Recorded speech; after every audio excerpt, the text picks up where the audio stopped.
Bonjour à toutes et à tous. Donc aujourd'hui on va voir le montage d'une araignée. Voilà, comme ceci ou comme cela, c'est exactement les mêmes.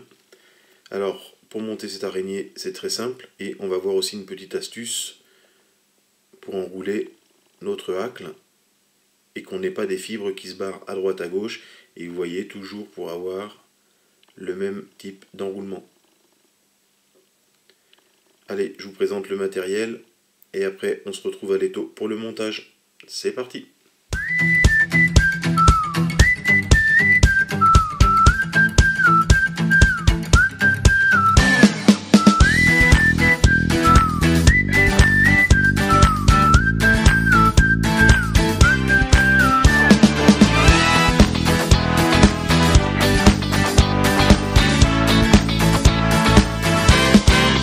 Alors, pour monter notre petite araignée, il va nous falloir, là en l'occurrence dans la vidéo, on la monte avec un hameçon de 16 standard. Donc elle peut être montée en 14 ou en 12, même en 18, pour ceux qui veulent s'atteler à faire de la toute petite araignée, il n'y a pas de souci. L'araignée est une mouche qui représente un peu tout, un peu rien, avec quelques couleurs vives, mais qui a toujours fait preuve d'efficacité sur l'eau. Donc cette petite araignée, il va nous falloir, comme j'ai dit, hameçon standard, après du pardot ou du limousin en pelle pour pouvoir faire les cercles. Pour pouvoir faire le corps, le fil jaune, donc de remplissage. Ce que j'appelle de remplissage, c'est tout simplement parce qu'il est plus épais que le fil de montage et il nous permettra de dresser un corps plus rapidement. Il va nous falloir bien sûr du fil de montage, donc noir pour finir la tête et le thorax. Une plume pour faire le thorax et les ailes, ici de coup de coque. Donc c'est un hacle de coque sélectionné. Quand je dis sélectionné, c'est tout simplement que les fibres de mon hacle ici n'est pas plus grand que l'ouverture de mon hameçon, donc de la courbure. Ça veut dire que mes fibres, elles dépassent d'1 millimètre ma courbure, mais pas plus. Sinon, on va avoir une mouche qui va se renverser sur l'eau. Et ça ne sera pas équilibré, ça ne sera pas top, et elle ne sera pas prenante. Donc avec ça, bien sûr, un peu de colle pour le nœud, et une paire de ciseaux pour couper le tout. Allez, c'est parti, on se retrouve à l'étau pour le montage. Parti pour le montage de notre petite araignée. Donc je prends le fil jaune de remplissage, je commence par lui, on fait des enroulements, on commence à 1/3 de l'œillet, de l'hameçon, de la hampe, et on emmène nos enroulements vers l'arrière. Je m'arrête un petit peu avant, je coupe l'excédent, je continue par 1 ou 2, voire 3-4 tours, je pose mes cercles sur le côté, je fais un tour, 2 tours, je regarde s'ils sont de la longueur de ma hampe, s'ils ne le sont pas, on règle nos cercles.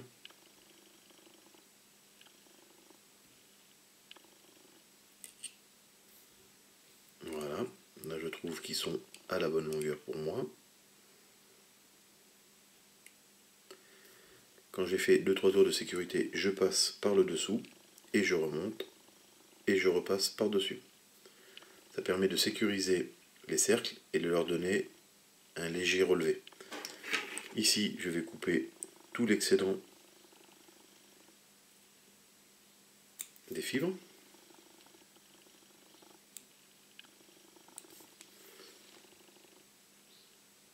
Voilà.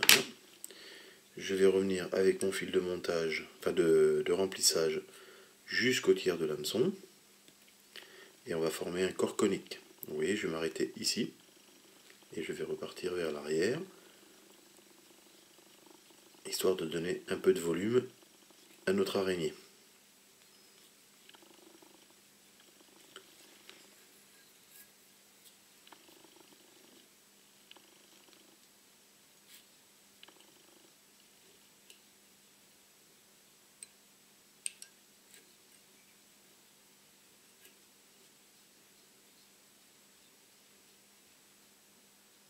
Voilà, là on va arriver au volume souhaité. On va prendre notre petit fil de montage noir. On va commencer derrière l'œillet en remontant vers notre fil jaune. Voilà, on coupe l'excédent du fil noir.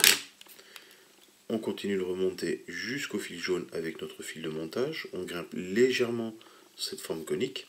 Là, on va entourer nos 2 bobines. Voilà, vous voyez, ça fait une espèce de spire ici. Et là, on va remonter notre fil noir. Ça permet de bloquer notre fil jaune et de le sécuriser. On peut le faire 2 fois, voire 3 fois. Ici, on peut couper l'excédent de notre fil jaune. Et vous avez vu avec mon doigt derrière, là, je pousse vers le haut ma bobine de montage pour éviter qu'elle soit prise dans mon coup de ciseau. Donc, quand j'en suis là, je vais mettre ma plume de coup de coque. Donc, que voici. Alors, sur une plume de coup de coque, comme vous pouvez voir, il y a des fibres d'un côté et il y a des fibres de l'autre, de chaque côté du rachis. Et à des fois, les fibres, quand on les pose, voilà, quand on fait ça, vous voyez, ça fait des barres un peu plus foncées par moment. Donc ça, c'est parce que ce sont les poils du dessus, enfin les fibres du dessous qui s'entrecroisent avec les fibres du dessus. Et au montage, ça fait moche et parfois les fibres vont dans tous les sens. Donc là, pour ce faire, je prends ma plume de coup de coque. Déjà, je dégage à la base le rachis pour pouvoir accrocher. Et sur la plume, on a une face brillante et une face brillante et une face mate. Alors la face brillante de la plume doit être devant. La face mate doit être derrière. Quand on va poser notre plume, alors si on enroule d'à partir du monteur vers l'extérieur, donc si on regarde de face la mouche, de gauche vers la droite, si on tourne dans ce sens-là, dans le sens des aiguilles d'une montre, il va falloir que sur notre rachis, notre plume soit posée comme ceci. Ce qui veut dire le rachis ici et toute la pointe de la plume vers là-bas. Donc tout ce qui est en dessous, on va l'enlever. Donc moi je garde la face brillante vers moi, la base du rachis vers ma gauche, la pointe vers la droite, et tout ce qui est en dessous, je l'enlève. Vous voyez, je tire doucement sur les fibres pour les écarter des autres, et avec mes doigts, je tire dessus, j'enlève. En faisant attention de ne pas prendre celle du dessus.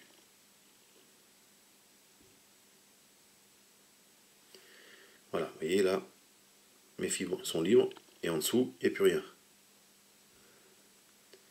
D'ici, je vais prendre ma plume, je vais lui faire un 180 degrés. Donc mes fibres vont se retrouver vers le bas, le brillant vers moi, la pointe vers la gauche et la base du rachis vers la droite. Je la pose au long de mon hameçon. Et là, avec mon fil de montage, je viens bloquer le rachis par 3-4 tours. Et ma plume est déjà dans la position pour pouvoir la tourner sur mon hameçon. Donc là, quand elle est en bonne position, je ramène mon fil de montage vers l'avant. Je coupe l'excédent avant d'arriver à l'œillet. Et je continue mon fil de montage jusqu'à l'œillet. Arrivé à l'œillet, je vais faire un whip finish pour sécuriser mon fil. Car là, la bobine de fil de montage va être en attente, le temps qu'on tourne notre plume de coup de coque. Alors pour tourner notre coup de coque, il faut prendre une pince à hacle, ce qu'on appelle une pince à hacle. Alors vous avez deux types. Vous avez la traditionnelle, qu'on trouve dans tous les kits. Donc là, quand on la prend, il faut y aller doucement, il faut éviter de mettre des à-coups dans la plume, sinon la plume elle casse. Et après, sinon, vous avez la pince à hacle montée sur ressort. Ça veut dire que tous les petits à-coups que vous allez mettre dans votre main, ça va éviter de tirer sur la plume. Le ressort va le compenser.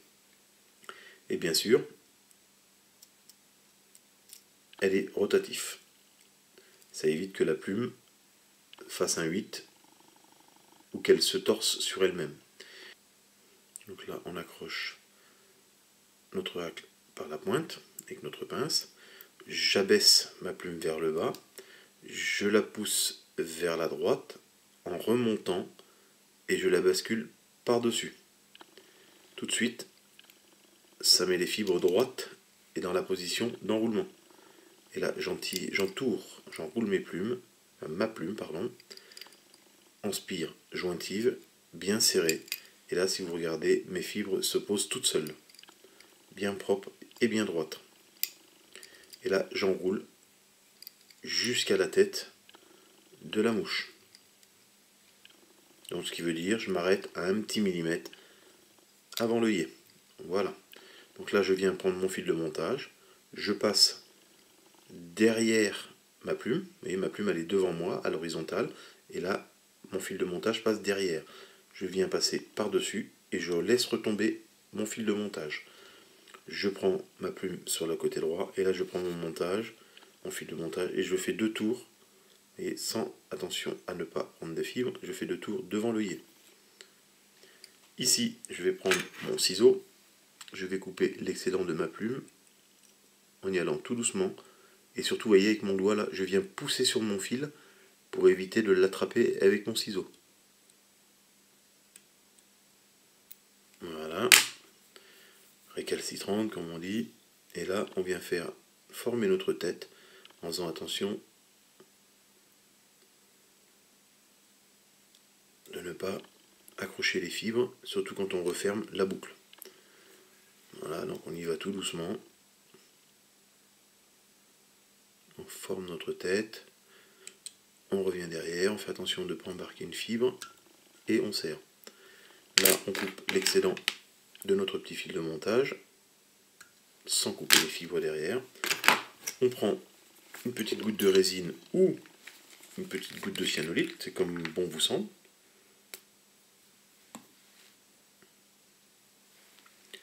Là pour moi, ça sera une petite goutte de résine.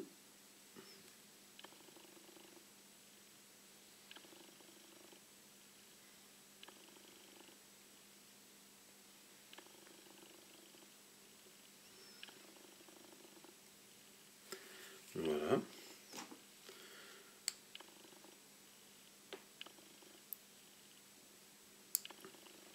Donc voilà notre petite araignée avec une demi-plume, et comme vous pouvez voir, l'enroulement est vraiment propre, bien rectiligne, il n'y a pas des fibres qui dépassent à gauche, à droite. Bon montage à tous!